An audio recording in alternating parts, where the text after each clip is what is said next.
Bueno, muy bien, seguimos. Estamos en CX30, Radio Nacional, radionacional.com.uy por internet, 11:30 AM por aire. Estamos en Facebook, en donde estamos, por Twitter, @ en donde estamos, por Instagram, en donde estamos, Uru, en nuestro canal YouTube, mira en donde estamos. Nuestro número de contacto es 093-829-272. Había sesión, creo que parlamentaria, como recién me comunica el diputado Felipe Esquipane, que me había enviado un mensaje cuando estábamos al aire, precisamente. Bueno, él pudo participar, quizás ya Noli este, esté ahora en sesión, porque no tenemos contacto con él, lamentablemente. Vamos a escuchar lo que nos dice el amigo Osvaldo, si no me equivoco, así es el nombre de él, a raíz de la editorial que hicimos ayer vinculada a este tema que tratamos con Felipe Schipani, pero yo lo enmarqué en un estado corporativo que lamentablemente desconfiguró disposiciones de autoridad más claras y un funcionamiento de Estado de Derecho que lamentablemente no se está dando en el país. Vamos a escuchar a ver qué nos dice. Sí, Rubén, buenas noches. Mi nombre es Osvaldo Moreira y hoy de casualidad escuché tu editorial y la verdad que me identifiqué totalmente. Te felicito y bueno, sin palabras, estamos en el horno. En el Estamos horno. en el, Chau, estamos en el chau. horno. Estamos en el horno, dice Osvaldo. Lo puse porque es un oyente que nos agarró de casualidad. No lo puse porque me elogia a la editorial. Y es un ejemplo de los mensajes que estaría bueno compartir cuando son así, mensajes cortos, claros, con alguna devolución, o directamente por escrito, como tengo varios por WhatsApp. Pero no el llamado directo, porque veo que hay mucha llamada perdida. Ese era el motivo también por el cual emitimos este mensaje.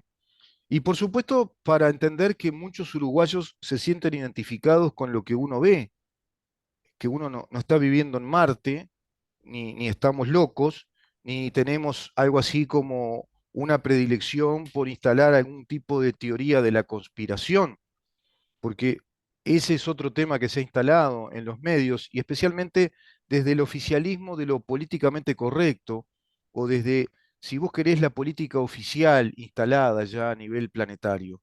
Y cuando uno se presta al análisis, ese análisis que puede tener, digamos, elementos muy favorables y otros que quizás sean factores críticos del análisis, es decir, que pueda ser pasible de discusión, lo que uno analiza, lo que uno opina, o lo lleva al terreno de la especulación o la conjetura analítica, pero siempre sobre la base de la realidad, sobre los datos de la realidad.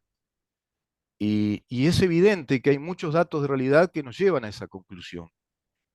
Un país que siga funcionando con un sistema corporativo, colectivista, de negociaciones colectivas, con mesas tripartitas que van blindando legalmente, que le dan ese marco legal de sindicatos excluyentes respecto a cualquier otro tipo de expresión sindical y especialmente en el ámbito privado, cuando son los negociadores oficiales con el gobierno de turno y con los empresarios, eso evidentemente nos habla de un corporativismo. Y corporación, entiéndase que es esa organización compleja de personas, es ese grupo de personas que están reunidas en función de un resultado económico, financiero, político, científico.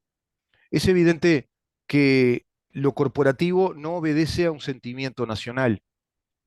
Un Estado de Derecho nacional es otra cosa, es la concepción de un orden jurídico que nos da la razonable medida de nuestras conductas sobre la base de principios jurídicos claramente establecidos en nuestra Constitución, que nos cobija y nos permite convivir desarrollando nuestras facultades, nuestros talentos, nuestros esfuerzos, nuestra disciplina como personas para crecer y colaborar con el otro. No está basada en la libertad individual, dice uno de los grandes pensadores del liberalismo como Stuart Mill, pura y sencillamente en la libertad del individuo, sino que quizá es un bien aún mayor el crecimiento de ese colectivo, de la sociedad, sobre la base de la responsabilidad que el individuo tiene para hacer el ejercicio de su libertad. Por lo tanto, las libertades son el instrumento que viabiliza el desarrollo de la sociedad. No se trata, cuando se habla de democracia liberal o de un Estado de Derecho, de plantear el egoísmo o el individualismo. No, se trata de plantear que el epicentro necesario de crecimiento, de cobijo, de protección, es cada uno de nosotros, cada individuo, porque somos el capital humano que requiere la sociedad para desarrollarnos. Si hay una sociedad que tiene una comunidad de estudiantes cada vez mejor, si tiene una comunidad científica cada vez más desarrollada, si tiene una comunidad de tecnólogos e innovadores cada vez más desarrollada, si tiene una comunidad de profesionales cada vez más desarrollada, sobre principios razonables basados en conocimientos científicos reales, es evidente que ese país está proyectando un modelo de crecimiento económico, social, cultural, científico. Y no cabe duda que el crecimiento económico está basado, fundamentado en el crecimiento intelectual, profesional, científico de su población. Los países desarrollados te dan cuenta de eso en sus estadísticas. Cuando vos ves que, por ejemplo, Alemania tiene el 42% de su población universitaria, cuando vos ves que países como Francia tienen el 39% de su población universitaria, cuando ves que los países escandinavos chiquitos como Uruguay, países de 4 millones de habitantes, 5 con menos superficie, tienen el 39, el 40, 42, 47% de su población universitaria, y hablo de países como Dinamarca, como Finlandia, Noruega, Suecia, países que se desarrollan como Nueva Zelanda, muy comparable a Uruguay también, un alto índice de población universitaria, quiere decir que hay un sistema de enseñanza, un sistema educativo que propende al desarrollo de ese país, porque no hay otra manera de desarrollar un país si vos no tenés población capacitada, y menos en esta época, menos en esta época en la que hay una hiperrevolución del conocimiento tecnológico, de las innovaciones y del conocimiento científico, que también va profundizando muchísimo en territorios de la ciencia muy complejos y muy definitorios, como las matemáticas, la física, la astrofísica, la química, la biología molecular. Uf, si habrá que preparar gente y no perder el tiempo con estas barrabasadas ideológicas y con chiquilines totalmente estropeados, perdiendo el tiempo en barricadas gremiales o sindicalistas, cuando en esa época de la vida hay que estudiar, hay que estudiar y subordinarse al cometido esencial que el Estado asumió de brindarnos educación, porque la educación en la etapa primaria y secundaria es obligatoria y es obligación del Estado ofrecerla, propenderla, impulsarla. Entonces no se entiende que en esa etapa de la vida existan organizaciones sindicales que armen barricadas y que le discutan abiertamente de modo revolucionario, subversivo, a las autoridades de un gobierno democráticamente electo. Está con nosotros el diputado Gabriel Gianoli, escuchándonos muy atentamente, debe estar lleno de actividad, está intensa la actividad legislativa, Gabriel. Gracias por estar con nosotros. Gracias a ustedes, gracias a ustedes. Bueno, sí, la actividad es importante, hay objetivos que cumplir, hay objetivos que tienen que ver con algo que siempre reitero, pero que es importante porque no podemos darlo por obvio. Si estamos cumpliendo objetivos es porque hubo una mayoría del pueblo que nos acompañó para hacerlo. Y nosotros le debemos responder a ese vecino, no al que no nos votó, que está enojado, bueno, lo lamento. Trabajamos para todo el Uruguay, pero en definitiva tenemos un compromiso con aquellos que confiaron en nosotros. Y en la medida que hay un compromiso, hay que cumplirlo y hay que buscar las mayorías, porque si algo ha sido respetuoso este gobierno, ha sido respetar el encuentro de mayorías, las diferencias, y bueno, todos quieren aportar y me parece que algo que he aprendido en el Parlamento, que cuando llega un proyecto y empiezan los aportes, lo que termina sucediendo es que se enriquece porque la mirada de muchos ayuda a un mejor final.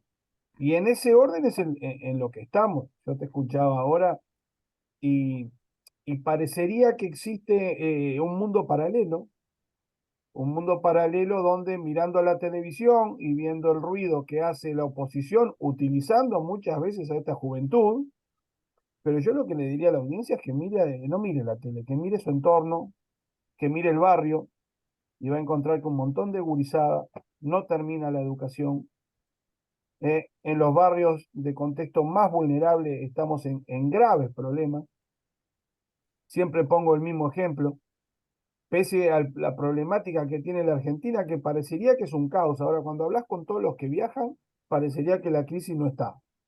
Y sin embargo, el 80%, 8 de cada 10, culminan el bachillerato.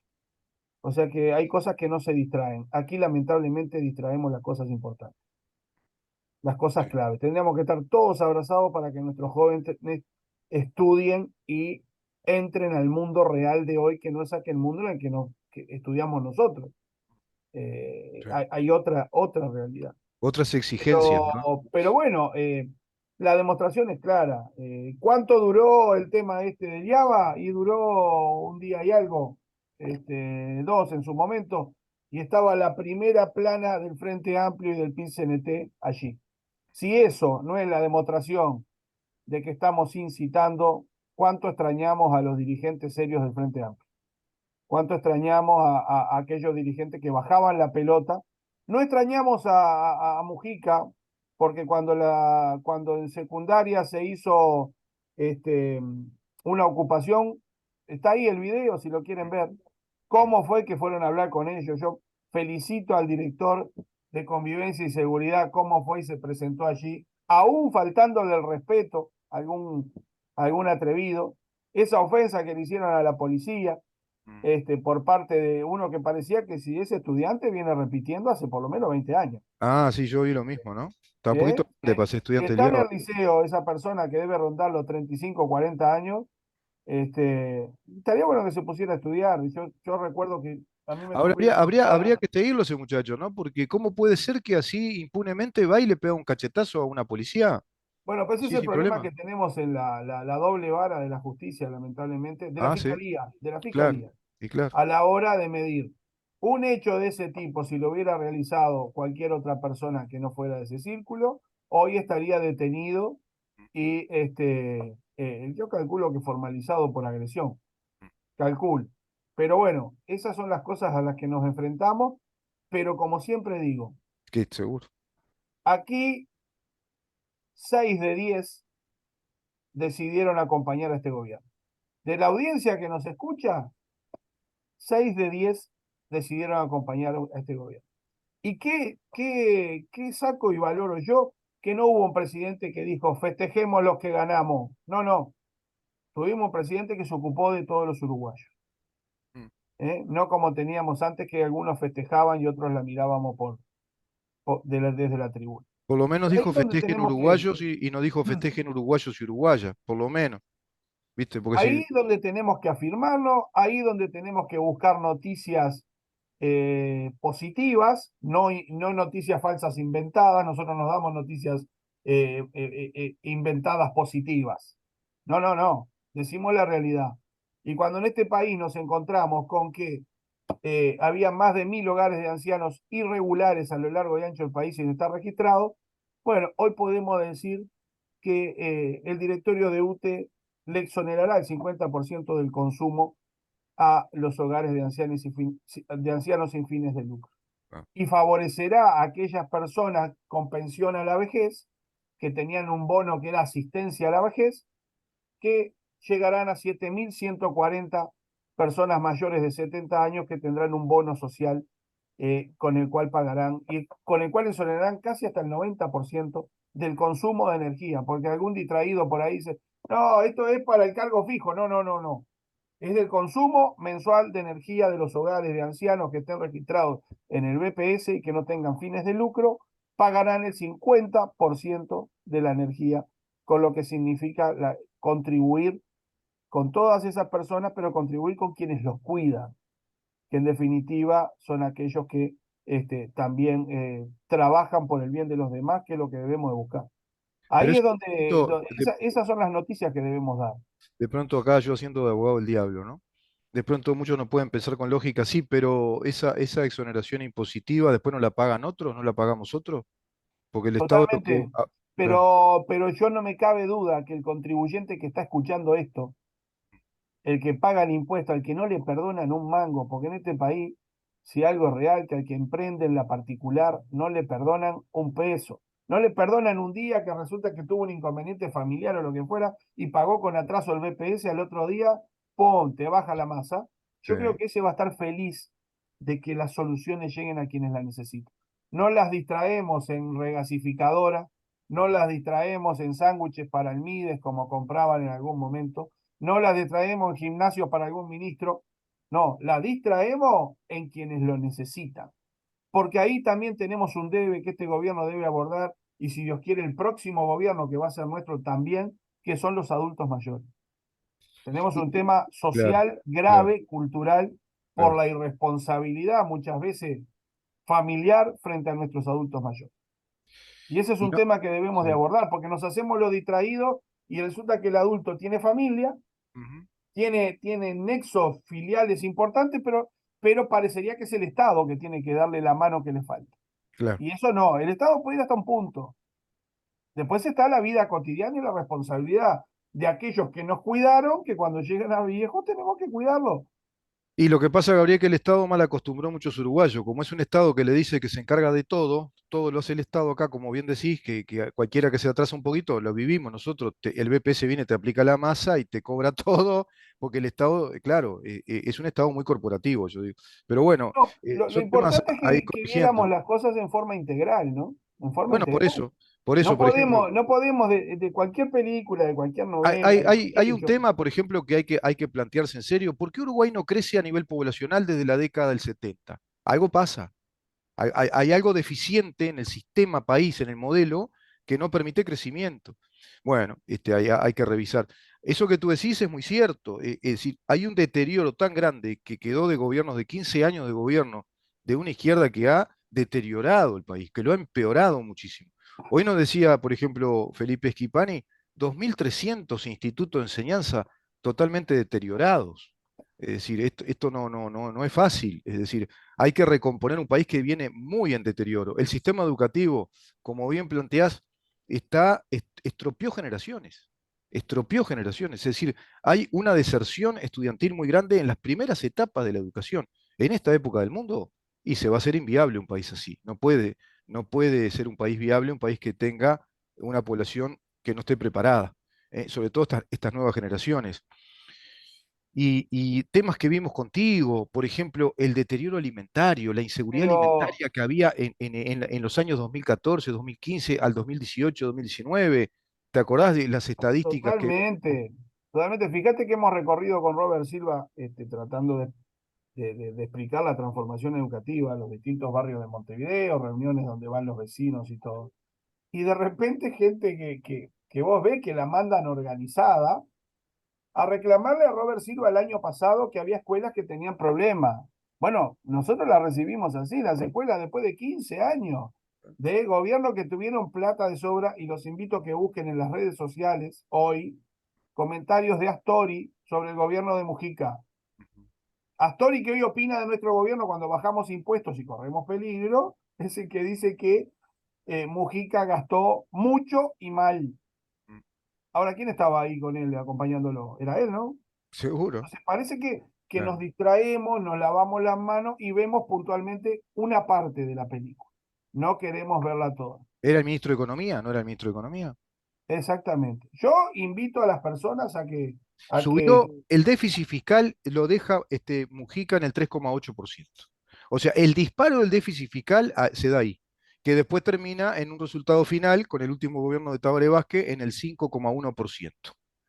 Y viene la pandemia. ¿Te acordás que a los 13 días vino una pandemia con un país que tenía un déficit enorme, una tasa de desempleo muy alta, histórica, del 10,5%, un déficit del 5,1%, un endeudamiento interno muy grande, un proceso inflacionario que según la OPP de aquel momento del gobierno, de este nuevo gobierno, según los datos oficiales que dio Alfi, estaba en un 13% interanual, se iba a proyectar a un 13%. cuando nos venían dando números, ¿te acordás? Del 9, del 9 coma tanto, Totalmente, todo maquillado, con una totalmente. inseguridad alimentaria, bueno, apabullante, que la vimos contigo. Es decir, todos los datos económicos, estructurales, sociales que dejó el Frente Amplio son malísimos, Pero no muy tenemos que malos. ir muy lejos. En el mundo tecnológico en el que vivimos, con una pandemia que nos explotó en la cara el 13 de marzo del 2020, el ministro de Salud Pública estaba más preocupado por el dengue que por el coronavirus, recuérdenlo. Sí, El ministro del Frente Amplio. sí. Mientras Tabaré Vázquez, faltando horas para entregar el gobierno, firmaba el decreto de los medicamentos de alto costo. Entonces, que no lo firmó en 15 años. Fue el, Entonces, presi- fue el yo estoy presidente que dispuesto le a negó, cualquier ¿te debate. acordás? Fue el presidente que le negó la medicación a aquel chiquilín, pobrecito, que le solicitaba medicamentos para el cáncer y se murió. ¿Te acordás? También hubieron muchísimas cosas. Hay que recordar todo, porque si no tenemos memoria, pa, está complicado, ¿no? Como diría. No, porque justamente porque aparte vamos a eso. Si nos vamos a guiar por el ruido, yo no puedo creer en la exposición mediática que le han dado a un tema de IABA cuando lo que cerraron fue un pasaje de ingreso a un edificio emblemático. Pero por favor, señor, acá hay que cumplir la autoridad y el ciudadano lo que quiere es eso. Yo estoy convencido que la inmensa mayoría de los uruguayos apoya las acciones del gobierno. Después, obviamente, vendrán las encuestas, no la encuesta, pero ¿quién no quiere vivir en un Estado de Derecho? ¿Quién no quiere que su hijo tenga una mejor educación?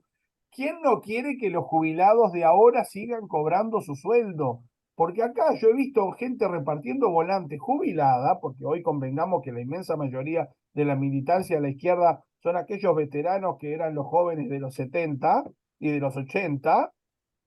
Vamos a la realidad, repartiendo un volante, el tipo que tiene que cobrar la jubilación y si dentro de un par de años no la cobra si no se hace esto. ¿A quién le puede gustar hacer esta reforma? A nadie, es necesaria, imprescindible. Y bueno, y ahí en eso es lo que estamos, pero sin perder de vista, y ahí yo valoro muchísimo el trabajo que vos haces, sin perder de vista cómo recibimos la cosa, ¿no? En un caos total, Total, total, total. total. Íbamos a... Y ahora con la Hasta reforma de seguridad recuerdo cuando social se vino la nos viene, pandemia, recuerdo, ¿te acordás los depósitos que habían medicamentos, respiradores, que total. estaban, que habían quedado ahí, que eran donaciones que estaban ahí, arrumbradas, hasta generadores de electricidad, camas para hospitales. Bueno, todo eso lo tenían oculto, ¿no? Lo tenían La desidia fue total total, y la falta de respeto por la plata de la gente fue total. total. Ahora, ahí es donde nosotros debemos insistirle al ciudadano, a nuestros vecinos, a la audiencia en general. La realidad es el ruido que se hacía. Yo recuerdo a algún presidente, siempre lo digo, decir que había que terminar con los sindicatos, con otras palabras, de la educación. Y nosotros lo que queremos es dialogar. Ahora, hay que cumplir con lo más importante, que con la inmensa mayoría de los orientales y que todos los recursos lleguen a la gente. Y ahora nos vamos a enfrentar a una nueva novela que en el futuro, como son tan predecibles, la reforma de la seguridad social va a traer todos los males. Y como la LUC iba a agarrar a la gente en la calle, meterla en una camioneta y llevarla a presa, o a desalojar a las parejas cuando quisieran tener una casa y no pudieran pagar, todo lo que iba a pasar y se iba a fundir Antel, entre otras cosas, todo eso, Sí, ahora sí. volvemos aquí con una realidad. Vivimos muchísimo más, aporta mucho menos gente. Tenemos que encontrar una ecuación razonable para que las futuras generaciones tengan un bienestar cobrando su jubilación. Nos ¿Usted vamos, Gabriel. Tenemos que irnos. Yo te agradezco un montón, como excelente, siempre, tu participación. Creo que ha quedado redonda en la reflexión final. Nos reencontramos contigo el próximo martes, ¿te parece? Y seguimos excelente. conversando todo Te esto. mando un abrazo y muchas gracias por todo. El diputado Gabriel Gianoli, por el Partido Nacional, conversando con nosotros en su columna de los martes. Nos vamos. Nos reencontramos mañana a partir de las 10 de la mañana para seguir preguntando en dónde estamos. Chau.